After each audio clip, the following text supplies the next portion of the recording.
জন সংসার দুঃখার্তা গীতা জ্ঞানম সমালভেত পিত্য়া গীতামৃতম লব্ধা লোকে ভক্তিম সুখিং ভবেত। এই সংসার দুঃখময় জগতে গীতার অমৃতই একমাত্র সান্ত্বনা। 38 নম্বর শ্লোক, 38তম শ্লোক।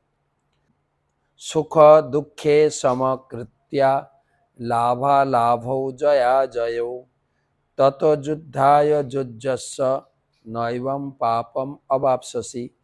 সুখ দুঃখে সমকৃত্যা লাভালাভৌ জয়া জয়ৌ তত যুদ্ধায় যুজ্যস্য নৈবং পাপম অবাপ্স্যসি।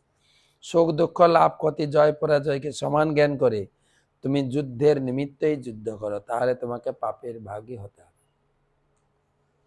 এর আগের শ্লোকে ভগবান বলেছিলেন, যদি যুদ্ধে যেত রাজ্য পাবে, সম্মান পাবে, তোমার খ্যাতি বাড়বে।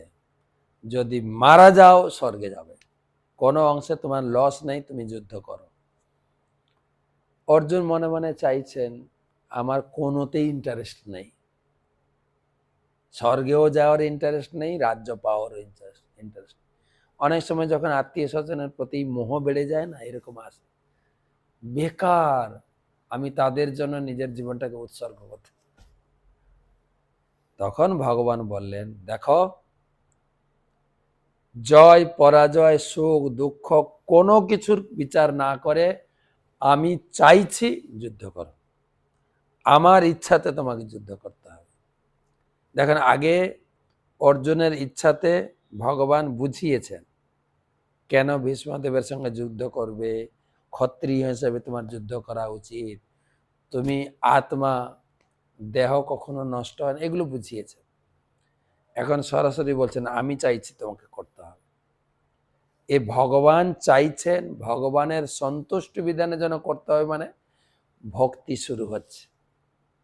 ভক্তি আমার ইচ্ছা, আপনার ইচ্ছা, আমার মনোবাসনা, ওগুলো নেই। কিন্তু ভক্তিতে কেবল ভগবানের ইচ্ছা পূর্তির জন্য শাস্ত্র থেকে জেনে, গুরু থেকে জেনে, ভগবানের সন্তুষ্টি বিধানের জন্য যে কর্তব্য কর্ম করা হয় তাকে ভক্তি। এখান থেকে শুরু হচ্ছে ভক্তি।